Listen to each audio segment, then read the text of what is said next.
conhecer Jesus Cristo. Porque quando nós lemos a palavra de Deus, são muitas as promessas de Deus para as nossas vidas. E eu conheço muitos cristãos frustrados, porque às vezes essas promessas não estão acontecendo nas suas vidas, ou não estão sendo realizadas. E muitos ficam, ou às vezes frustrados, ou contrariados, ou às vezes nem entendem muito a palavra de Deus, e muitos afastam da vida cristã justamente por falta de compreender como que é essa vida cristã, essa nova vida que você tem. E às vezes se perde justamente por perder o sentido da vida cristã. E aí eu sempre gosto de perguntar, por que é que Jesus morreu na cruz do Calvário por você? Qual foi o objetivo de Deus que o seu único filho se esvaziasse dos seus poderes divinos, se tornasse homem, como homem, morresse, vivesse aqui pregando a palavra de Deus, ministrando a parte de Deus e depois morreu numa cruz, por você e por mim? Qual é a razão disso? Porque isso é muito importante para que você conheçamos isso, porque isso vai fazer uma diferença. Porque tem muitas pessoas que pensam que Jesus morreu na cruz para melhorar a sua vida aqui na terra. Muitos acham que Jesus morreu na cruz para dar um emprego para a pessoa. Outros pensam que Jesus morreu na cruz para dar um carro melhor. Outros pensam que Jesus morreu na cruz para dar uma casa melhor. Outros que são solteiros pensam que Jesus morreu na cruz para dar um casamento para ele. Outros pensam que Jesus morreu na cruz para restaurar o seu casamento. Aqueles que já estão casados. Outros pensam que Jesus morreu na cruz para dar um filho, ou às vezes para restaurar os filhos, ou para curar de alguma enfermidade. A maioria dos cristãos pensam isso. E eu pergunto para você, Jesus morreu na cruz para te dar isso? Porque é o seguinte, se fosse para dar isso, ele não precisaria morrer na cruz. Porque nós conhecemos muitas pessoas que têm carro, que têm casa, que são saudáveis, que têm um bom casamento, que têm filhos, têm uma boa família e não têm Jesus. Tem muita gente que tem dinheiro e é rico, é próspero e não tem Jesus. Então essas pessoas conquistaram isso sem Jesus. Então Jesus não precisaria morrer na cruz para que você tivesse isso. Eu quero falar para você, Jesus morreu na cruz para te dar algo que o mundo jamais poderia te dar. Que é impossível você conquistar nesse planeta. Isso foi a razão pela qual Jesus morreu. A vida dele é muito preciosa e preciosíssima. E a vida mais preciosa desse universo inteiro. Por que é que ele ofereceu a vida? Para te dar algo que esse mundo jamais poderia te dar. Então, quando eu e você olhamos para Jesus, ou cremos que ele morreu na cruz, e você abraça esse sacrifício que ele foi feito em função de você, nós precisamos entender o porquê disso. Porque isso vai fazer a diferença na sua vida entre você ter satisfação ou não ter satisfação, ter prazer ou não ter prazer, é em você viver uma vida cristã de forma adequada. O pastor Felipe estava aqui mostrando aqui o caminho do vencedor. Então veja, tinha um versículo aí falando, ao vencedor dar-lhe-ei que sente comigo no meu trono. Então veja, Deus é vencedor. Então na verdade Jesus morreu na cruz para que você seja um vencedor. E como vencedor, como Deus é, então você pode sentar no trono de Deus, porque você pode reinar como Deus reina. Por quê? Porque você é como Deus. Ou seja, eu não estou falando que você é Deus, mas você tem aquele padrão de Deus de ser vencedor. Mas a questão é, o que é ser vencedor? Porque essa é uma boa pergunta. Porque no mundo, o que é ser um vencedor? Então, talvez seja alguém que tem muito dinheiro. O mundo, então, respeita muito, considera muito quem tem muito dinheiro. Ah, mas o que é ser um jogador vencedor? Um jogador de futebol ser vencedor é quando ele se torna um craque. O que é um cientista vencedor? É quando ele recebe lá um prêmio Nobel. Então, mas o que é um vencedor? Quando Deus olha para você e fala, você é um vencedor, Deus fala, você não é um vencedor. Eu e você precisamos entender isso. Porque ao entender isso, você vai compreender a razão da vida cristã. E mais, como que vai ser o final? Porque Jesus não morreu pensando tão somente na sua vida aqui na terra. Existe uma vida além, que depois que terminar o nosso tempo aqui, nós vamos vivê-la. E essa vida além é a preocupação e a razão pela qual Jesus morreu na cruz do Calvário. Muitos acham que Jesus morreu na cruz para te tirar do inferno. Não, tirar do inferno foi só uma consequência do alvo de Deus para a sua vida. Então Deus tem um alvo. Tem um alvo para você e tem um alvo para mim. E o alvo de Deus é para que você se torne como Jesus Cristo. Jesus morreu na cruz do Calvário para que você se torne como Ele. E o que é se tornar como Jesus Cristo? É quando você passa a pensar como Jesus pensa. Quando você passa a sentir aquilo que Jesus sente. Quando você passa a desejar aquilo que Jesus deseja. Jesus é a joia do universo. E nós vamos viver toda uma eternidade com o Senhor. Então, o que Deus quer é que eu e você aprendamos a viver como Ele vive. Por quê? Essa nova vida que eu e você temos, que nós vamos viver na eternidade, essa é uma vida que tem um padrão. É um padrão de vencedor, é o padrão de Deus. Eu vinha com meu filho agora, ele vinha dirigindo, e eu lendo os outdoor passando, e aqui em Portugal eu me sinto muito em casa, porque eu entendo os outdoor, né? Então eu estava lá, fazendo uma propaganda lá, Paulo Costa, não sei quem que é, alguma coisa, eu li o nome e falei, puxa, esse nome, eu entendo esse nome, porque como eu viajo muito aqui na Europa, nos outros países, eu não falo inglês, não falo francês, nem falo alemão, nem nada. Quando eu chego, começo a ler, não entendo nada. Eu olho e falo, nossa, mas quando eu estou aqui em Portugal, puxa vida, eu entendi, estou lendo a placa, estou lendo outdoor, né? As pessoas falam, eu entendo. O português, assim, uns 80% que ele fala, eu entendo. Que às vezes fala rápido e às vezes eu sei o que ele falou, mas não entendi o que é que ele está querendo dizer, porque tem um sentido, às vezes, diferente do que o brasileiro fala, né? O brasileiro deu uma deturpada boa no português, aí a gente chega aqui e vê o português falando corretamente e tudo. Mas, veja, eu entendo. Por quê? Porque existe uma cultura comum entre nós, a língua é comum. Mas quando eu estou lá na Alemanha, eu me sinto um completo analfabeto, porque eu não leio nada, não entendo nada, eles estão falando, o que ele está falando? Aí eu fico entendendo como que talvez seja um surdo, um pouco, né? Porque não entendo nada, eu estou ouvindo, mas não adianta, eu leio, não consigo entender nada, a placa de trânsito, que o outdoor, não entendo nada e tudo. Veja, Deus tem algo para mim e para você na eternidade, mas você não pode chegar lá como um analfabeto, você não pode chegar lá como se fosse uma coisa nova, que você não entende nada, como que é que você vai viver essa eternidade? Então o Senhor está te preparando aqui para você viver lá. Jesus morreu para isso. Jesus não morreu tão somente para que a sua vida aqui melhore. Sabe, a vida aqui nesse mundo é um barco furado. Basta olhar como que esse mundo vive, você vai ver que o mundo é um barco furado. Todo dia tem uma guerra nova por aí. Quer dizer, no céu não tem isso. A Bíblia fala que no céu não tem lágrima. Então, Deus está te preparando para isso. Deus está transformando a sua vida para isso, para que você viva a eternidade. Então, veja, Jesus morreu na cruz do Calvário para que você tenha o padrão divino celeste chamado Jesus Cristo. Então, depois da sua conversão, tudo que vai acontecer na sua vida é transformando você, preparando você para essa nova vida. Pastor, e o meu carro? Isso pode ser uma consequência da sua vida cristã. E a minha casa pode ser uma consequência da sua vida cristã. Eu me casar pode ser uma consequência. Mas Jesus não morreu na cruz para te dar isso. Jesus morreu na cruz para te dar uma eternidade. E para viver nessa eternidade existe um padrão.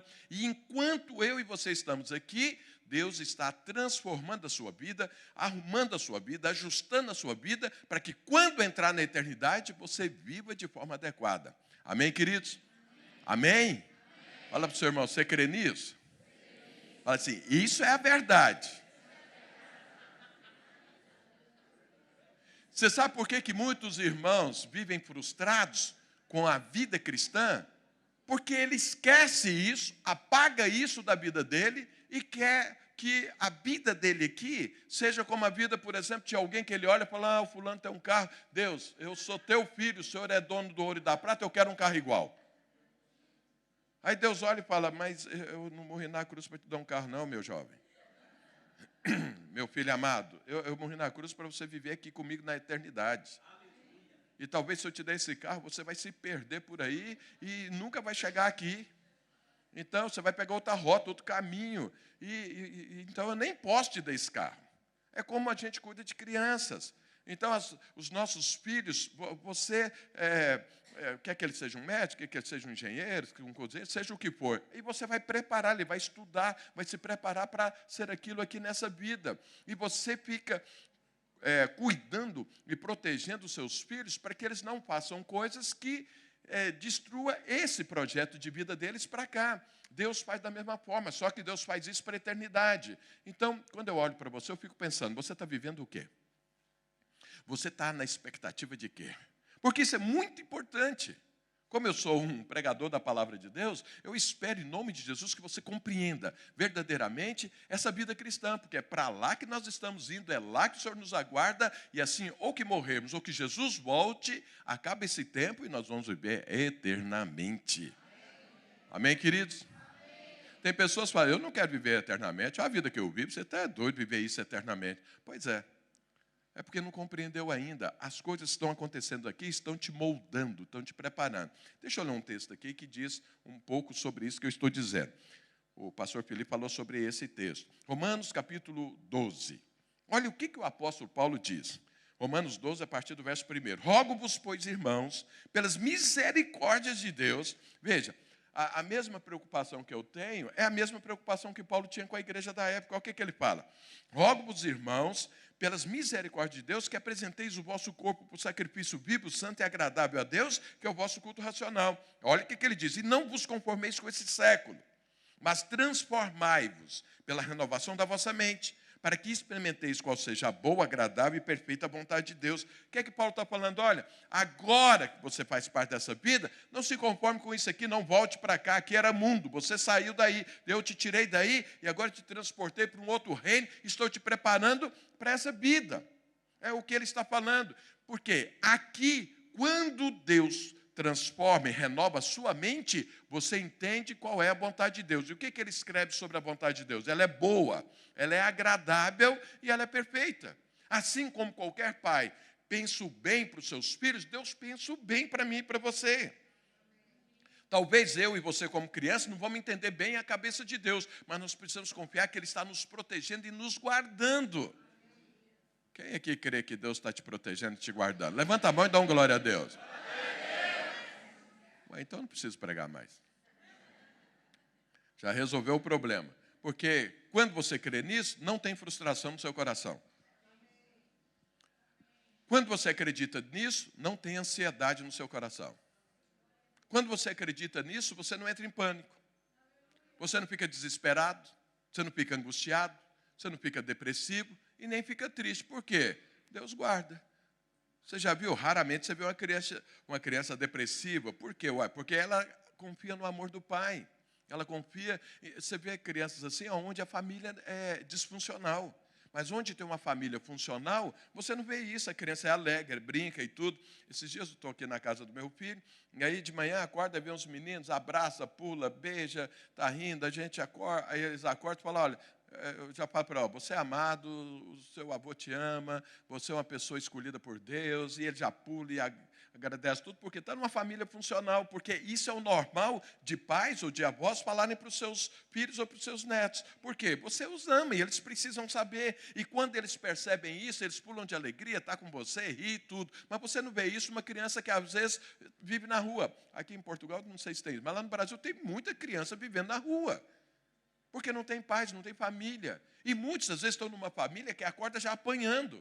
Não acorda com uma palavra de carinho, de amor e de proteção. Essas crianças, elas não são alegres, elas não são saltitantes, elas não estão cheias de energias. Mas aquelas que têm uma família funcional estão. Então, veja, eu e você, se cremos verdadeiramente em tudo isso que eu disse aqui para você, o que é que vai acontecer na sua vida? Alegria, descanso, você está em paz. Tem paz com Deus, sabe que Deus é poderoso, Deus está te protegendo, que Ele está te guardando, que Ele está te treinando, que Ele tem preparado algo bom. Então você anda em paz, feliz da vida. Pergunta para o seu irmão, você está feliz da vida?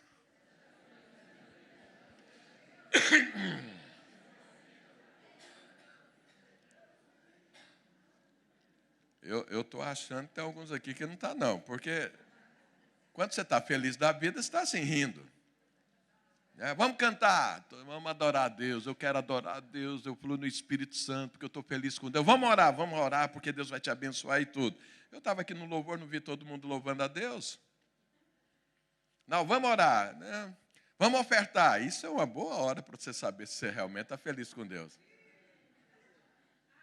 Aí eu ofertar, mal dá para mim, eu vou dar aqui, como que eu vou fazer amanhã? Quer dizer, não está confiando que Deus vai te suprir. Amém, querido? Mas eu vou fazer de conta que você não sabia dessas coisas que eu disse aqui, que você disse que sabe. E vou continuar minha pregação, tá bom? Quem sabe vai te ajudar a abraçar isso e tudo. Então, veja. Agora, eu quero focar aqui nesse caminho dessa transformação. Como que é que isso acontece? Isso é muito importante. Porque tem muitas pessoas que acham que Deus, assim, desistiu de você. Deus te abandonou. Fala assim, puxa vida, se Deus me ama, por que eu estou desempregado? Se Deus me ama, por que meu casamento não funciona? Se Deus me ama, por que eu não caso? Esses dias, na minha live, uma mulher mandou uma mensagem para mim assim, pastor, aí na sua igreja tem um homem bonito, maravilhoso e tudo, porque eu quero casar esse ano. E se tiver, eu vou aí. Eu falei, olha, bonito e maravilhoso, Jesus amado, isso é peça rara. Como que eu acho um homem bonito e maravilhoso? Tem algum aí?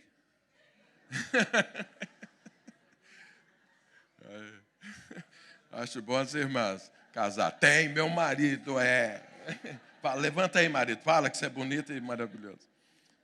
Bom, deixa para lá. Então,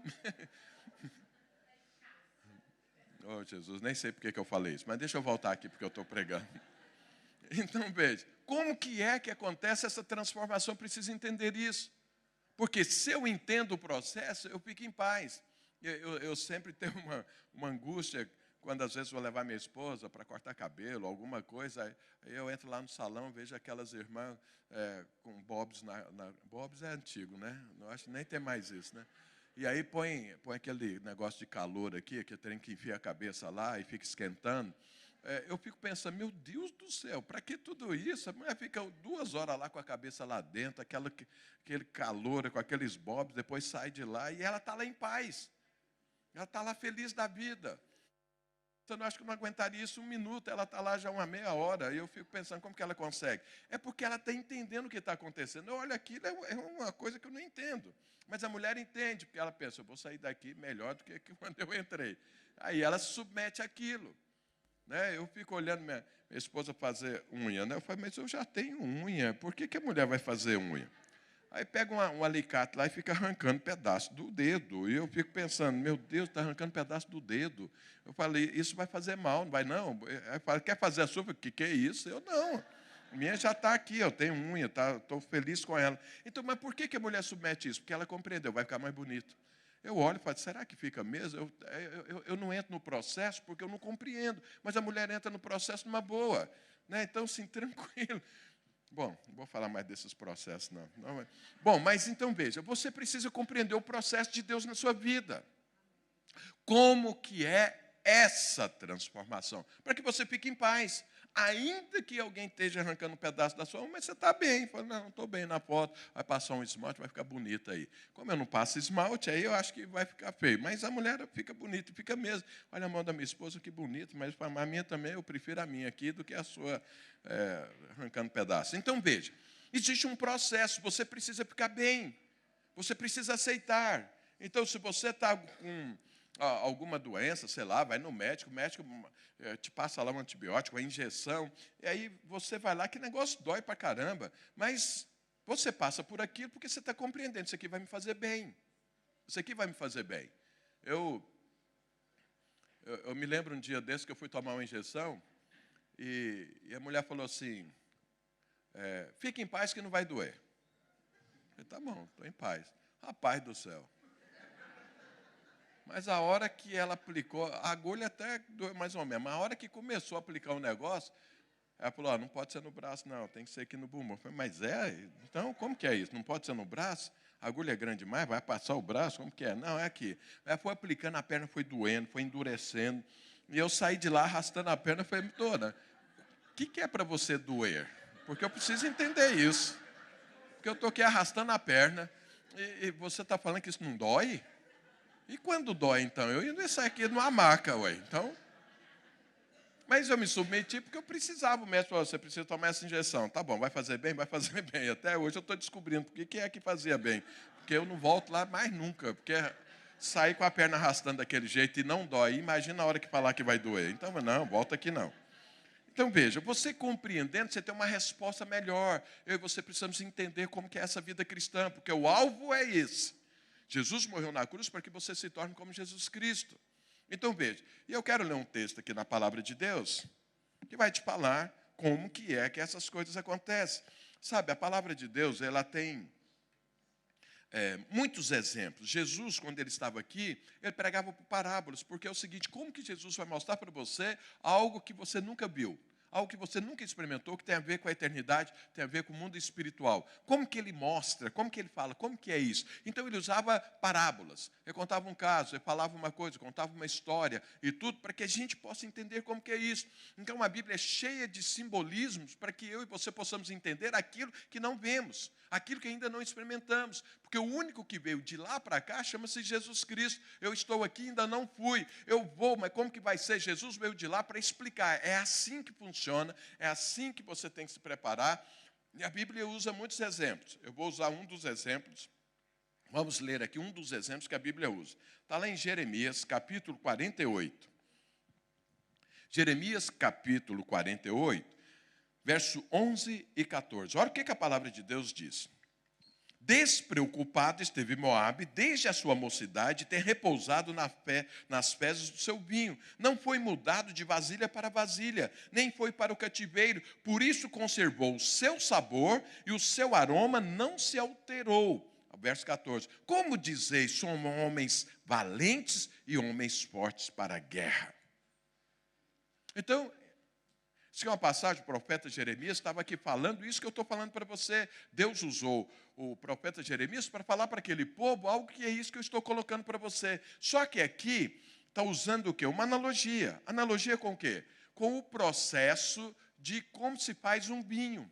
Então está falando aqui, olha, você não foi passado de vasilha a vasilha, por isso você mantém o seu sabor e mantém o seu aroma. O que significa na palavra de Deus quando diz que você mantém o seu sabor e mantém o seu aroma? Significa o seguinte, você era aqui, você vivia no inferno, você vivia de acordo com o mundo, com os valores, com os princípios do mundo, e você tinha uma forma de ser, tinha um jeito de ser, que não é o jeito de ser de Jesus.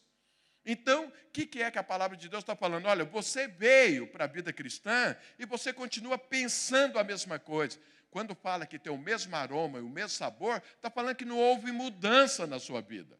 Você era uma coisa antes de conhecer Jesus e agora que conheceu Jesus, você continua da mesma forma.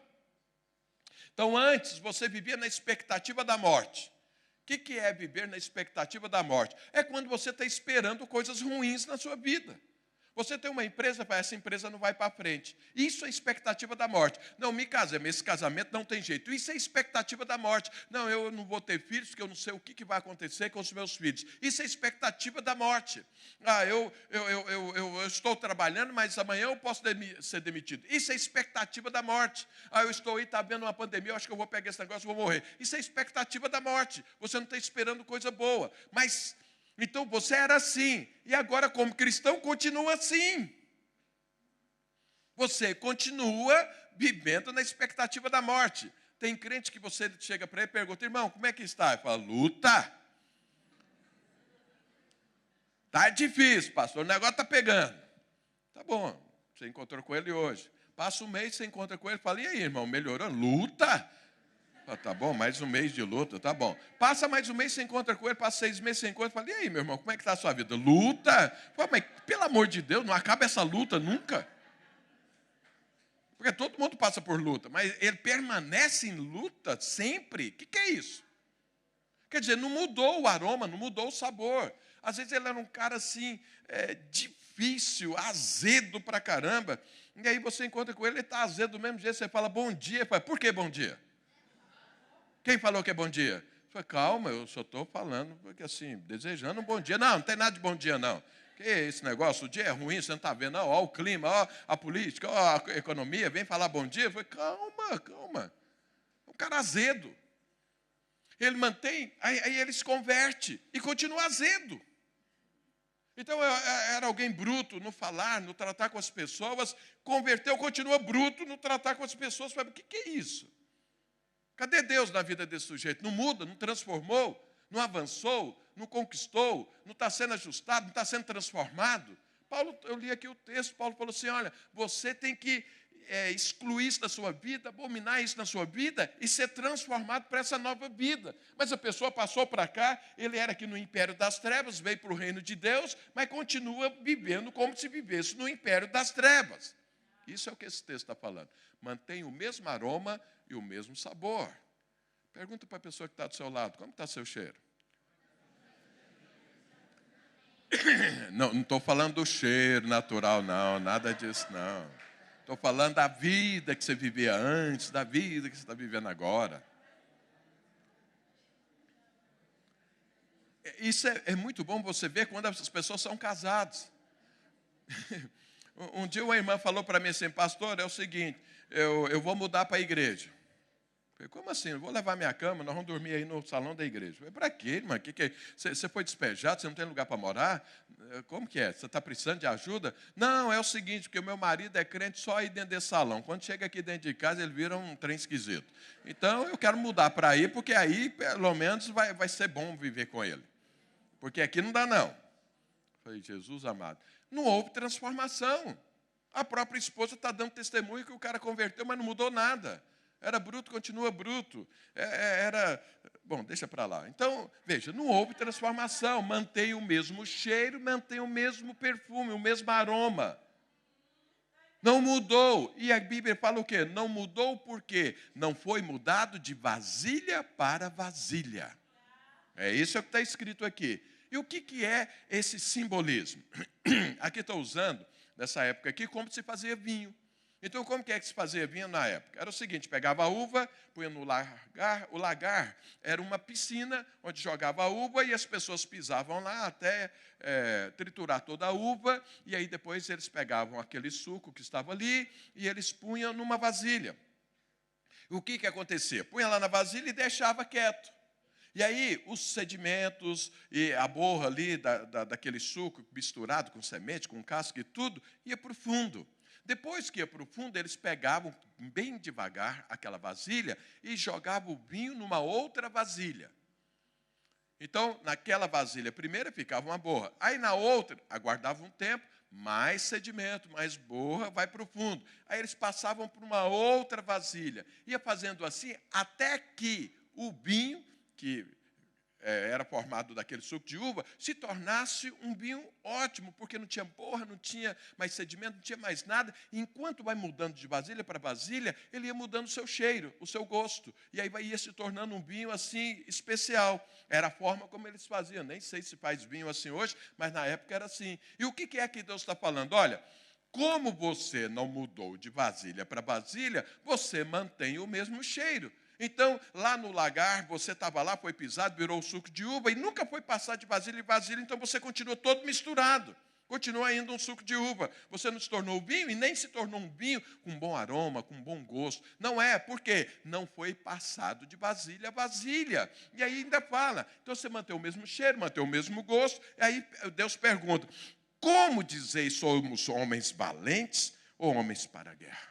Ou seja, você não está preparado para viver a vida cristã. Você não está preparado para viver a eternidade. Por quê? Não passou de vasilha para vasilha. E o que isso tem a ver com a sua vida e minha vida? Tudo. O contexto que você vive hoje, o contexto que você está vivendo, assim que você se converte, Deus te coloca numa vasilha. Eu vou te dar alguns exemplos de vasilha. Então, vamos pensar da vasilha do casamento. Uma é a vasilha da pessoa solteira, outra é a vasilha da pessoa casada. Mas tem pessoas que estão, eles não entendem que estão numa determinada vasilha. Numa determinada vasilha está ali para você aprender algo. Deus te coloca numa vasilha para você aprender algo. E se você não aprender aquilo, você vai ficar naquela vasilha sempre. Ou se você passar para outra vasilha, porque tem gente que pula de vasilha. Ele mesmo pula de vasilha. E aí quando ele pula, não vai dar certo nenhuma e nem outra. Então, veja, uma pessoa que está numa vasilha de solteiro, então, às vezes, ele vive em função de se casar. Está com o alvo errado, porque Deus tem uma vasilha para o solteiro, que é completamente diferente da vasilha do casado. Então, veja, segundo a palavra de Deus, a vasilha do solteiro é para ele viver 100% por conta da sua vida com Deus. a vasilha do casado já é diferente, porque ele tem uma família que ele precisa cuidar e tem a vida dele com Deus. Então, ele precisa pegar essa família e colocar junto disso. Agora, você vê pessoas solteiras que não passam na vasilha da solteirice, porque eles estão olhando na vasilha do casado. Amém, meu irmão, amém. Vamos lá. Deixa eu mudar a vasilha do solteiro. Vamos passar para a do casado. Então, tem gente que está na vasilha do casado, mas ele não entendeu que ele casou. Porque a vasilha do casado, porque aqui você pode viver a sua vida decidindo, tomando decisões, fazendo escolhas que você queira, você só é Deus. Mas a vasilha do casado, isso não é permitido mais. Por quê? Você agora tem alguém do seu lado.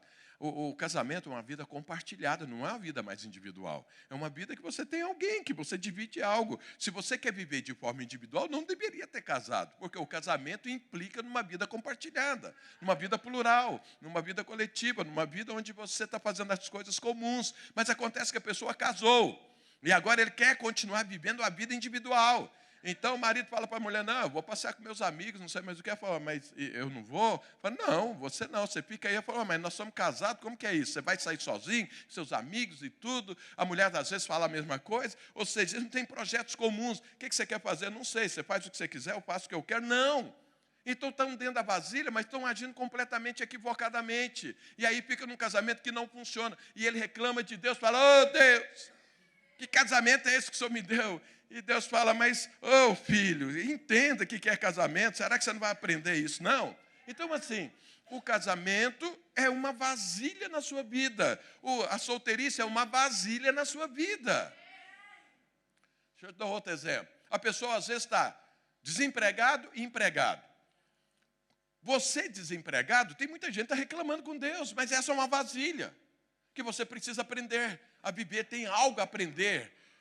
Tem algo a sair da sua vida, tem uma borra, tem um sedimento, enquanto você está desempregado, que precisa ir para o fundo para Deus te mudar de vasilha. Porque somente como desempregado é que você vai aprender aquilo. Mas tem também uma vasilha do emprego. Você está empregado, você tem uma carreira profissional, você está investindo nela. Isso é uma vasilha que é diferente do desemprego. No desemprego você precisa aprender algo. No emprego você precisa aprender outro algo. Ontem, eu acho que foi anteontem, eu contei uma experiência aqui, que a gente tinha uma reunião de oração lá em São Paulo, 5 horas da manhã. E 5 horas, porque São Paulo é uma cidade muito corrida e muito grande, muito difícil o trânsito. Então, tem pessoas que vão para o trabalho, começam 8 horas, saem, às vezes 2 horas antes para poder chegar. Então, aí a reunião de oração era 5 horas. Aí a gente estava lá orando, um dia chegou um rapaz, falou para mim assim, pastor, eu perguntei para ele, era para orar. O que você quer que ore? Eu quero um emprego. Tá bom, você está desempregado? Tô. Então oramos para ele estar empregando. Oramos ali 1 mês, ele arrumou um emprego. E ele sumiu. Aí, passados uns 2 meses, 3 meses, ele aparece novamente. E eu falei, irmão, o que aconteceu que você sumiu? Eu falei, eu arrumei um emprego, não tem jeito de eu trabalhar. Eu falei, tá bom. Eu falei, você sabe que você precisa orar mesmo empregado? Tá bom, pastor, tá. Então, e agora? Não, eu estou desempregado, ora de novo. Ok, vamos orar. Daí 1 mês ele arrumou um emprego novamente e sumiu de novo. Passados uns 2, 3 meses ele chega novamente.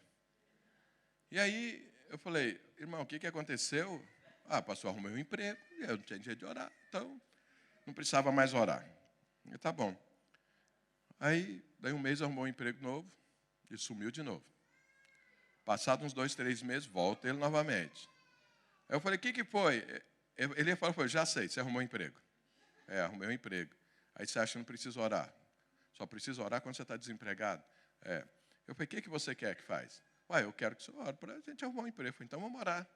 Oramos, arrumou um emprego. Sumiu de novo. 3 vezes. Passados uns 2 meses, aparece ele novamente, 4ª vez. E a hora que ele veio chegando, eu falei, e aí, já sei a história. Você arrumou um emprego, sumiu, e agora você voltou para o emprego. O que você quer que ore para arrumar um emprego? Eu falei, não, vou orar para você ficar desempregado. Que é isso, pastor? Como que você faz isso comigo? Eu falei, não, você pulou da vasilha para o emprego sem estar preparado, porque você acha que orar é só quando você está desempregado. Quando você está empregado, você acha que não precisa orar. Não, você precisa orar tanto num quanto o outro. Então, a vasilha do desemprego, você precisa orar. A vasilha do emprego, você precisa continuar orando. Mas acontece que na vasilha do emprego, ele não aprendeu a orar. E aí, vivia voltando para a vasilha do desemprego. Porque ele não aprendeu nenhum nem outro. Desempregado, ele orava, ele buscava a Deus, ele ia atrás do Senhor, ele tinha experiência com Deus. Mas empregado acabou, agora eu tenho que trabalhar. Mas como tem que trabalhar? Lógico que tem que trabalhar. Mas e Deus? E a sua vida cristã? E a sua transformação? E a eternidade? Você vai viver em função do emprego? Só do emprego? Então, ou seja, ele estava na vasilha, mas não conseguia resolver, e aí ficava nesse vai e volta, pulando dentro da vasilha, se mexendo dentro da vasilha. Então, veja, a vasilha é o lugar onde Deus tem algo a fazer na sua vida. Tudo que acontece aqui, casamento, sem casamento, filhos, ou netos, ou emprego, ou desemprego, ou com empresa, ou sem empresa, ou vida profissional decolando, ou vida profissional parado, seja o que acontecer, ou doente, ou qualquer coisa que aconteça na sua vida é uma vasilha divina para você aprender algo e para eu aprender algo.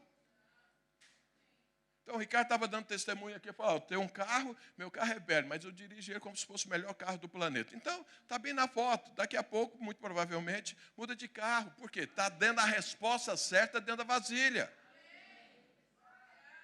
Então, como que acontece a sua transformação e a minha? Nas vasilhas. Deus está mostrando aqui, para que o seu sabor, para que o seu aroma mude em cada vasilha, você precisa passar por diversas vasilhas. Às vezes alguém passa, por que é? Sabe qual que é a primeira coisa que a pessoa pensa quando ele está dentro de uma vasilha, principalmente se ele não gosta da vasilha, é, por que é que eu estou aqui? O que eu fiz de errado? Deus, o que eu fiz de errado? Tem 10 anos que eu me converti, estou aqui em santidade, esperando um varão, ou esperando uma varoa, e não acontece nada. Eu fiz algo de errado, o que eu fiz? Será que eu joguei pedra na cruz para ficar nessa tristeza desse jeito, nessa solidão? Não, é uma vasilha. É uma vasilha que você tem que aprender algo nisso. Deus não vai permitir, lembra, Deus te ama, o que eu falei no início, Deus ama você, protege você, está guardando você. Então o que acontece? Sabedor que Deus está te protegendo, a questão é, o que eu tenho que aprender dentro dessa vasilha? Porque a hora que aprende, Deus vem com cuidado e te muda de vasilha. Eu quero te falar, se você está numa vasilha que não sai dela, é porque você está fazendo algo que não devia fazer. E aí Deus está, qual é o compromisso de Deus? Transformar a sua vida. Porque Ele está mexendo e investindo na sua vida, pensando na eternidade, não é no aqui e no agora. Eu e você, como criança, talvez não conseguimos enxergar isso, mas isso é o que Deus está fazendo. Lá na eternidade tem um perfume, é o perfume de Jesus Cristo. Não é o seu aroma, não é o meu, é o de Jesus. E eu preciso que esse perfume flua na minha vida.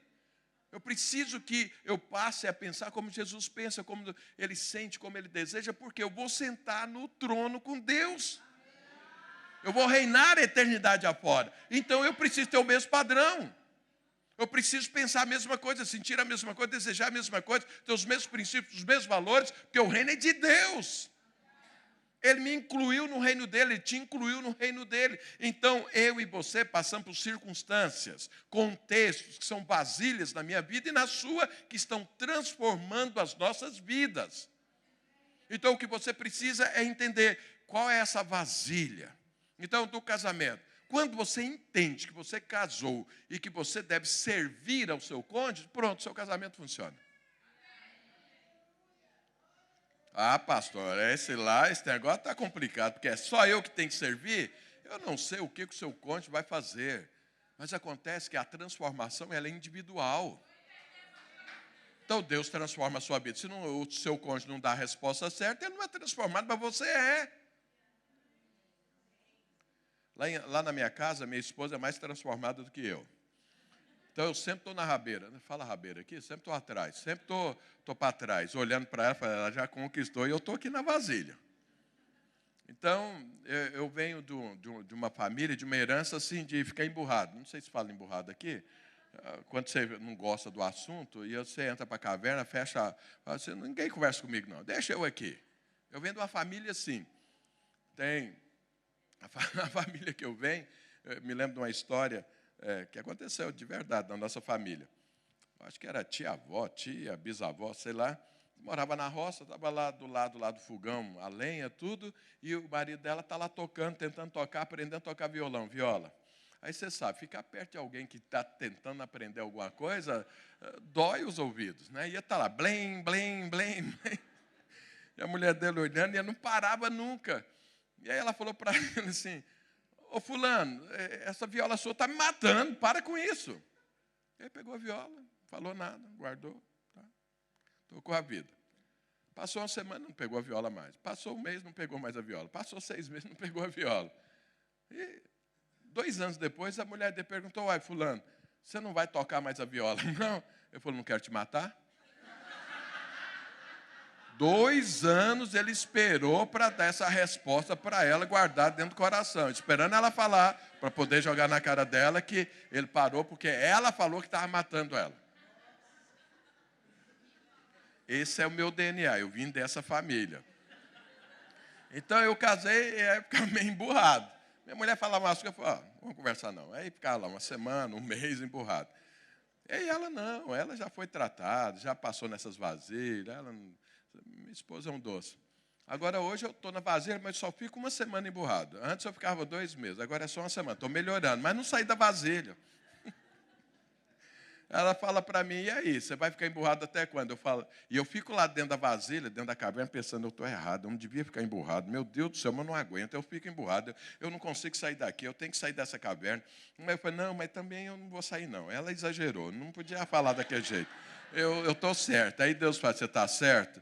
Eu falei, não, Deus, deixa eu pensar que eu estou certo, pelo menos essa semana. Aí tá, eu fico lá, aí vai uma hora que o Espírito Santo fala, tá bom, eu me rendo. Olha, me perdoa e eu vou ver se eu não faço isso mais. Mas na outra, passa um mês, eu estou lá na caverna de novo. Mas eu vou sair.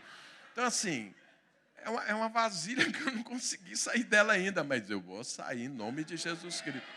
Você está rindo, mas qual é a vasilha que você está dentro dela que você não sai dela? Está rindo de mim, né? Você tem a sua também. Você tem a sua. Pode ter certeza que tem. Então é o seguinte, mas eu quero mostrar para você que a forma de Deus trabalhar é colocando você em vasilhas. Agora, como que é que o vinho é transformado? Ele ficar quieto dentro da vasilha. Eu acabei de falar, eu entro na vasilha e começo a reclamar diante de Deus. Não, Deus, mas eu tenho que aceitar isso, até isso que ela falou, eu tenho que aceitar, numa boa, tenho que rir agora para ela, mesmo não gostando. O que é isso? Quer dizer, eu estou me debatendo dentro da vasilha. O que Deus quer é que você fique quieto. Ficar quieto não é ser passivo. Tem que descansar. Descansar é uma coisa, ser passivo é outra. Passividade não faz parte do reino de Deus, mas descansar sim. O que é descansar? Você está desempregado e pensa, Deus me ama, eu tenho certeza. Deus me protege, eu tenho certeza. Deus está pensando no melhor para mim, eu tenho certeza. Deus está me transformando, eu tenho certeza. Então eu não vou ficar desesperado. Não vou. Vou procurar um emprego em paz, descansado, mas não desesperado, não ansioso. Entendeu? Então, isso é diferente. Descansar dentro da vasilha é a forma. Porque quando você descansado dentro da vasilha, Deus vê que a borra daquela vasilha foi para o fundo, Ele vem com cuidado e muda você de vasilha. E assim é a sua vida até que você não tenha mais o aroma e nem o cheiro do passado, mas agora você tem o cheiro de Jesus Cristo. Amém, queridos? Pergunta para o seu irmão, como você está na vasilha? Se debatendo ou em descanso?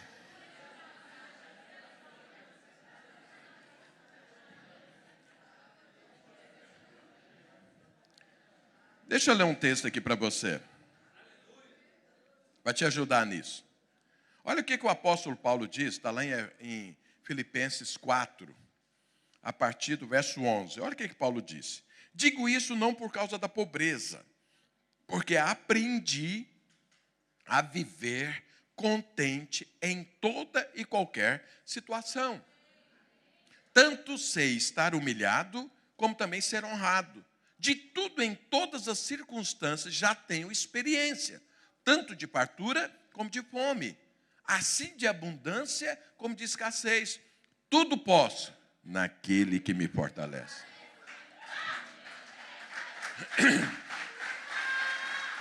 Veja, esse aqui é um homem que passou de vasilha em vasilha e foi aprovado em todas. Por isso que no final da vida dele ele escreveu: completei a minha carreira, venci, sou um vencedor, agora eu estou pronto para a eternidade. Isso é exatamente o que eu li no outro texto.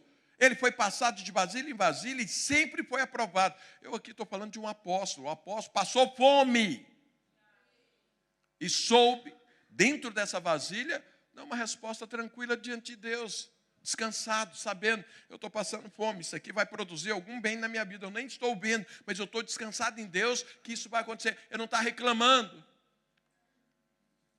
Ele pode estar pensando: como que eu vou fazer para comer? Mas não está reclamando e falando: Deus, como que o Senhor deixou passar fome? Ele não está se debatendo. Ele passou contente em toda e qualquer situação. Está escrito aqui. Ele aprendeu. Certa vez, esse apóstolo Paulo, deixa eu te contar a história para você ver o que ele aprendeu e para você ver o que é passar bem dentro de uma vasilha. Deixa eu te contar só uma dessas. Ele foi levantado por Deus para abrir igrejas, para pregar o evangelho, curar pessoas, ministrar. E aí ele começou esse trabalho. E aí ia numa cidade, numa outra cidade, e um dia ele queria ir para uma cidade, e Deus falou: não é momento de ir para essa cidade. Depois ele tentou ir para outra cidade, Deus falou: não. Aí ele parou por então: qual é a cidade, Deus? E Deus à noite falou com ele: você vai para Macedônia, um país da época, inclusive agora recentemente foi restaurado o mesmo nome, aqui na própria Europa, e vai para Macedônia, vai pregar o evangelho lá. E a primeira cidade desse país era Filipos, e ele chegou na cidade. E quando ele chegou na cidade, começou a pregar o evangelho. Ele procurou na cidade um lugar: onde é que eu posso começar a pregar? E aí achou lá um lugar onde as pessoas se reuniam para orar. E falou: opa, se o povo vem para orar, é aqui que eu vou pregar. E ele começou a pregar ali. Uma mulher se converteu logo em seguida, chamada Lídia, e ele não tinha casa, ele não conhecia ninguém na cidade. Ela converteu e falou para ele: Paulo, vem morar aqui na minha casa enquanto você está aqui, eu vou te hospedar. Eu agora sou convertida, nós somos irmãos, então vem morar aqui. E ele acabou indo. E aí ele começou e continuou pregando no mesmo lugar. Um dia ele está lá pregando, e aí chega uma endemoniada.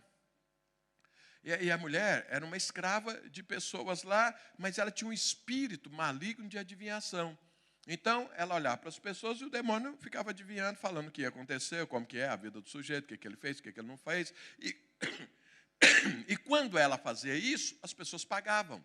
E as pessoas pagavam, e quem era o dono dela ficava rico.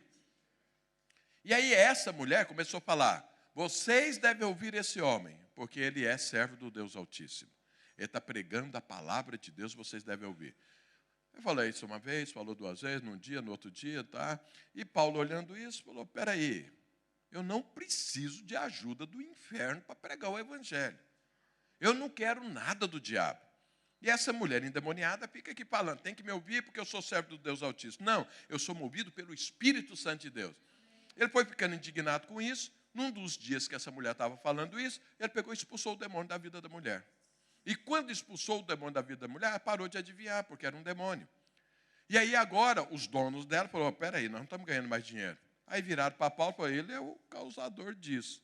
Pegaram ele, levaram para as autoridades, e falou: esse homem aqui está acabando com a nossa cidade, inventou uma história e tudo. O que as autoridades fizeram? Pegaram Paulo e já bateram nele. Naquela época, o inquérito policial já começava assim, apanhando. Bateram, arrebentaram com ele lá, e falou: esse homem é perigoso. Porque uma das coisas que Paulo pregava existe um rei Jesus. Na época tinha um rei César. E aí, rei Jesus: isso é perigoso, vai dar problema, não sei mais o que. Pega o cara, fala para ele: prende esse sujeito. Aí fala para o carcereiro: olha, é o seguinte, esse homem aqui é perigoso, é um bandido. E aí põe lá no cárcere interior. Você imagina, se as cadeias hoje são ruins, imagina daquela época, imagina o cárcere interior. Paulo foi lá para dentro, com os pés no tronco. Então põe um tronco lá, prende seu pé, você não tem jeito de sair, não tem jeito de ficar de pé, você fica sentado com as pernas espichadas. É um negócio assim que dá cãibra até dentro dos olhos. Não sei se você já passou por essa experiência, eu já, em treinamento militar, já tive que passar por isso. É uma coisa horrível. E Paulo está lá. E a Bíblia diz que meia-noite ele estava lá. Se você estivesse na situação de Paulo, nessa vasilha, o que você estaria falando ou fazendo? Olha o que aconteceu. Você recebeu uma palavra de Deus, recebeu uma direção divina, E você foi cumprir a palavra de Deus.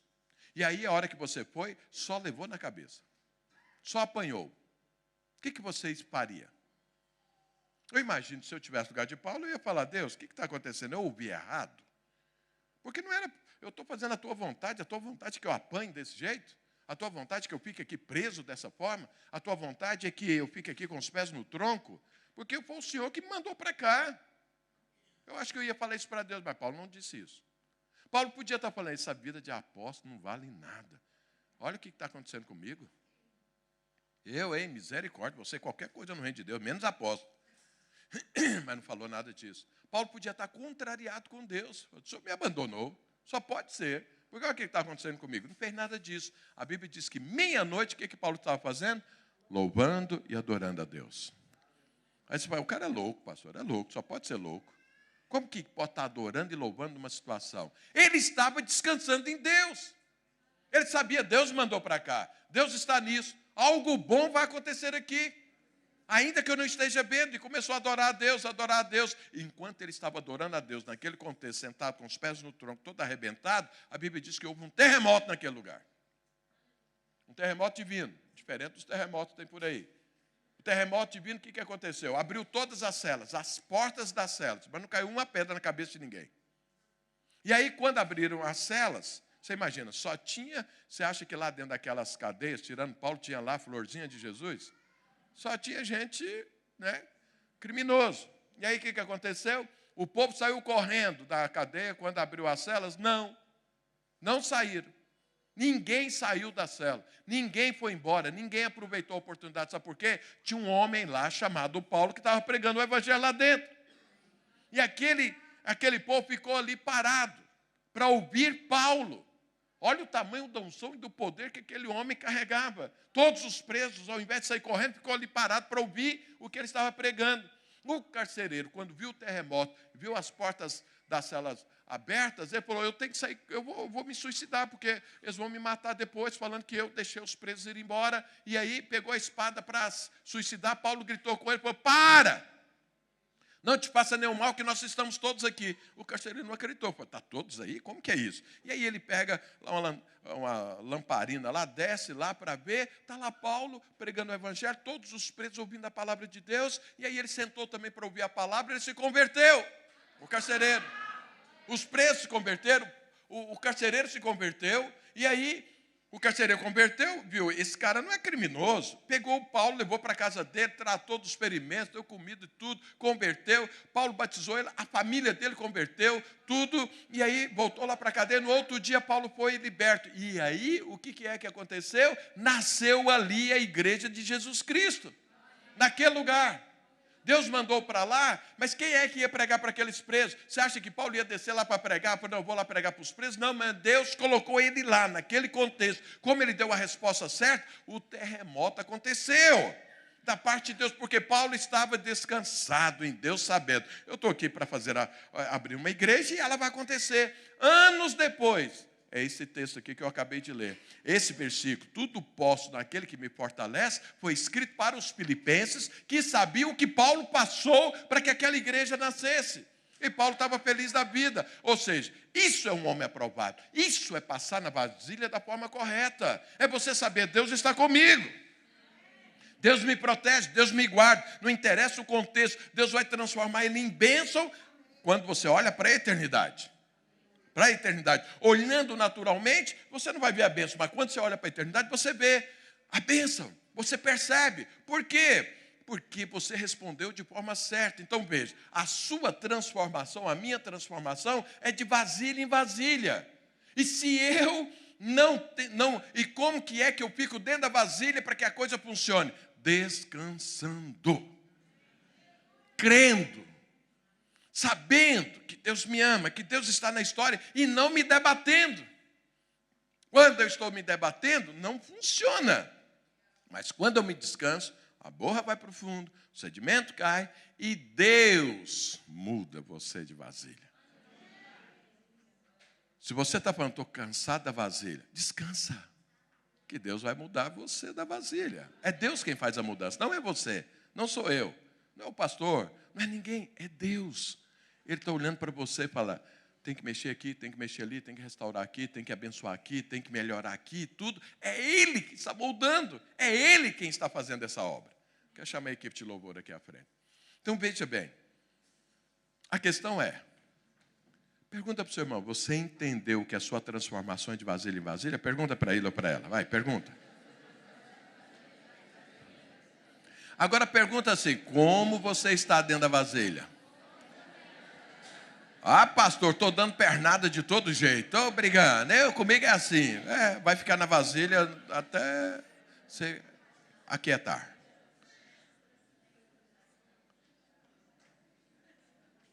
Eu quero orar por você agora.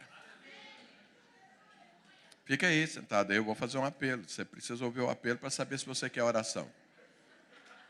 Presta atenção. Se você entendeu que a transformação é de vasilha em vasilha e que a sua postura é descansar, e você está tendo alguma dificuldade em descansar, porque você não está entendendo, não está compreendendo, está azedo, está contrariado, está com dúvida, está ansioso, está em pânico, eu quero orar por você, para que você descanse e saiba, é Deus quem vai mudar você de vasilha. E essa vasilha tem algo bom da parte de Deus a ser formado na sua vida.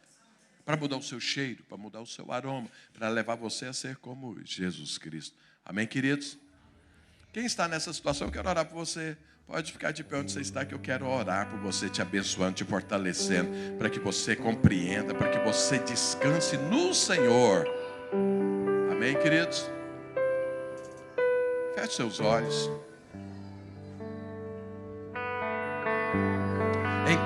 Enquanto a equipe de louvor toca e canta, você vai orar primeiro a Deus. Ore o Senhor, fale com Ele.